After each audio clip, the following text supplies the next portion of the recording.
Surat Paulus yang pertama untuk jemaat di Korintus, ditulis untuk sebuah komunitas gereja yang sangat Paulus kenal. Korintus adalah sebuah kota pelabuhan utama pada zaman kuno dan memiliki banyak kuil untuk dewa-dewa orang Yunani dan Romawi. Korintus merupakan sebuah pusat ekonomi besar sehingga secara strategis, Paulus datang ke tempat ini sebagai seorang misionaris. Dia menghabiskan 1,5 tahun untuk mengenal orang-orang di sana, menyampaikan tentang Yesus kepada mereka sehingga banyak sekali orang menjadi pengikut Yesus dan membentuk sebuah komunitas gereja. Kita bisa membaca kisah ini di Kisah Para Rasul pasal 18. Nah, beberapa waktu kemudian, Paulus pindah untuk memulai gereja-gereja baru di kota-kota lain. Dan dia mulai mendapat laporan bahwa gereja di Korintus tidak berjalan dengan baik. Dia diganggu oleh berbagai macam masalah. Dan itulah mengapa dia menulis surat ini. Surat ini terbagi dalam 5 bagian termasuk salam penutup. 5 bagian ini berkaitan dengan 5 masalah utama yang dibahas Paulus. Sehingga surat ini seperti sebuah kumpulan esai pendek tentang berbagai topik, tetapi beragam topik ini menjadi ide-ide utama yang menyatukan semua potongan-potongannya. Jadi, inilah yang dilakukan Paulus dalam setiap bagian surat ini. Dia menjelaskan masalahnya, lalu meresponi masalah itu dengan sebagian kisah Injil, yakni kabar baik tentang Yesus. Dan dia menunjukkan bagaimana hidup mereka tidak menunjukkan apa yang mereka percayai. Sehingga isi surat ini adalah tentang belajar berpikir tentang setiap area kehidupan melalui kacamata Injil. Nah, mari kita menelusurinya lebih dalam dan melihat bagaimana cara Paulus melakukannya. Di pasal 1-4, masalahnya adalah adanya perpecahan dalam gereja. Ada beberapa pengajar yang datang ke kota itu sejak ditinggalkan Paulus. Seorang pria bernama Apolos, kemudian Petrus. Nah, orang-orang memilih pengajar yang mereka suka, lalu berkelompok sesuai pengajar-pengajar yang dipilihnya itu, kemudian berbicara buruk dan tidak menghormati orang yang menyukai pemimpin atau pengajar yang berbeda dari mereka. Respon Paulus terhadap masalah ini cukup sarkastik dan tajam. Dia berkata, "Kamu pasti bercanda. Gereja bukan kontes popularitas. Gereja adalah komunitas orang-orang yang berpusat pada Yesus. Setiap pemimpin dan pengajar-pengajarnya adalah pelayan Yesus. Jadi, sementara Anda lebih suka pada pemimpin yang satu lebih dari yang lain, sangatlah tidak layak untuk saling memisahkan diri dan berbicara buruk satu dengan yang lain. Pusat dari gereja adalah Yesus. Kabar baik tentang siapa dia dan apa yang telah dia lakukan." Di pasal 5-7, Paulus membahas beberapa masalah yang berkaitan dengan seks. Ada sejumlah orang yang melakukan seks bebas dalam lingkungan gereja. Seorang pria dengan ibu tirinya, dan sejumlah orang yang lain masih menyembah dewa-dewa Yunani di kuil-kuil setempat dan tidur dengan para pelacur yang bekerja di sana. Tidak hanya itu saja. Ada orang-orang dalam lingkungan gereja yang berkata bahwa hal-hal tersebut tidak apa-apa. Mereka berkata, "Hei, kami bebas dalam Kristus. Kasih karunia Allah itu tidak terbatas kan? Jadi tidak apa-apa." Dan Paulus berkata, itu tidak benar. Dengan Injil di tangannya, dia menunjukkan betapa salahnya pemikiran seperti ini. Paulus berkata, "Ingatlah pertama-tama Yesus mati untuk dosa-dosa Anda, termasuk kehancuran hubungan yang rusak yang disebabkan oleh penyimpangan seksual. Sehingga, jika Anda adalah orang Kristen, integritas seksual adalah salah satu dari cara-cara utama bagaimana Anda meresponi kasih karunia Yesus." Paulus juga mengingatkan mereka bahwa sama seperti Yesus dibangkitkan secara fisik dari kematian, demikian pula tubuh kita akan dibangkitkan dari kematian. Yang artinya begini, jika tubuh kita telah ditebus oleh Yesus sekarang dan di masa yang akan datang, artinya apa yang kita lakukan dengan tubuh kita itu penting. Sangat penting. Jadi, kita tidak berhak berbuat seenaknya dengan tubuh kita. Paulus benar-benar sangat jelas tentang hal ini. Tidak ada kompromi dalam integritas seksual ketika kita menjadi pengikut Yesus. Di pasal 8-10, masalahnya adalah tentang makanan.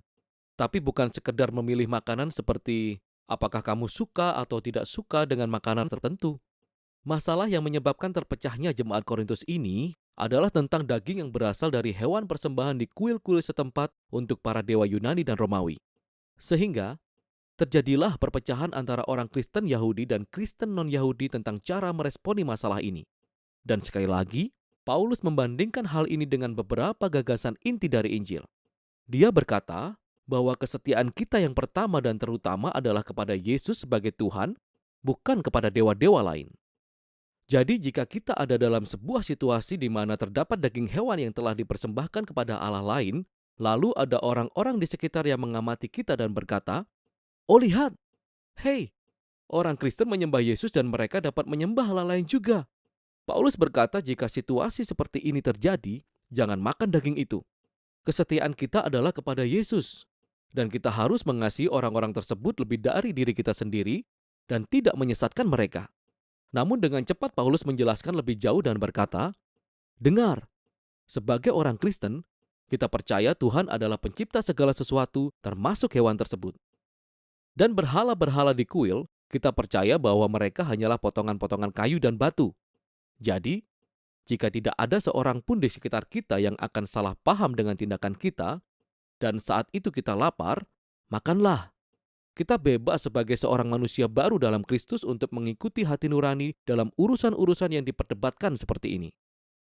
Jadi apa yang membuat kita boleh makan dalam situasi ini tapi tidak boleh dalam situasi yang lain? Prinsip utamanya adalah kasih. Kasih akan menyangkali dirinya sendiri dan mencari kesejahteraan untuk orang lain. Dan kasih Allah, adalah inti dari Injil. Itulah yang Yesus lakukan ketika Dia mati untuk kita, sehingga Paulus berkata, itulah yang seharusnya dilakukan orang Kristen bagi orang lain. Di pasal 11-14, Paulus melanjutkan membahas masalah dalam pertemuan ibadah mingguan. Ada beberapa orang yang memiliki pengalaman rohani yang luar biasa dalam pertemuan ini, dan mereka mulai berdoa dengan nyaring dalam bahasa-bahasa asing. Ada juga beberapa orang yang mulai menyampaikan pengajaran atau kata-kata dari Tuhan. Kemudian seseorang yang lain akan berdiri dan menyela karena mereka pun ingin menyampaikan sesuatu. Hal itu sangat kacau balau dan mengganggu, terutama bagi pengunjung yang ingin mendengarkan Injil.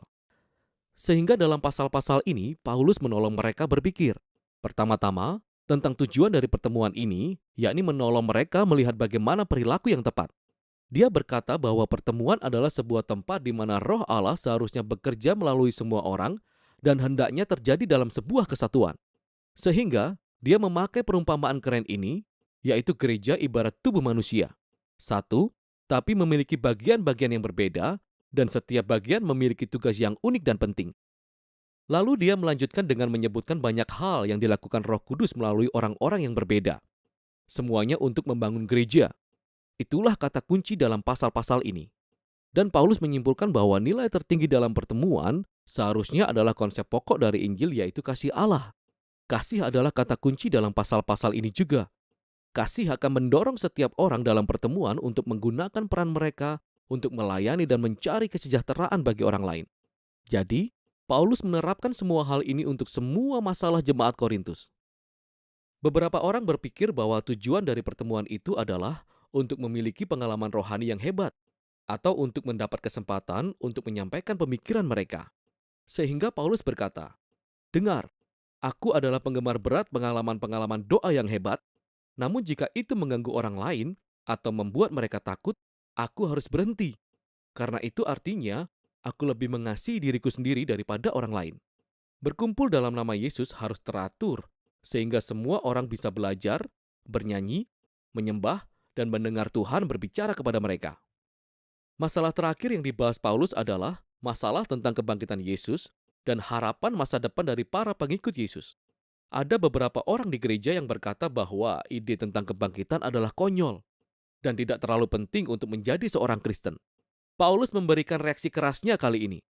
Dia mulai dengan berkata bahwa kebangkitan adalah hal yang mutlak dari Injil. Kita percaya hal itu karena ratusan saksi mata melihat Yesus hidup dalam tubuh jasmaninya setelah dieksekusi di depan umum oleh tentara Romawi.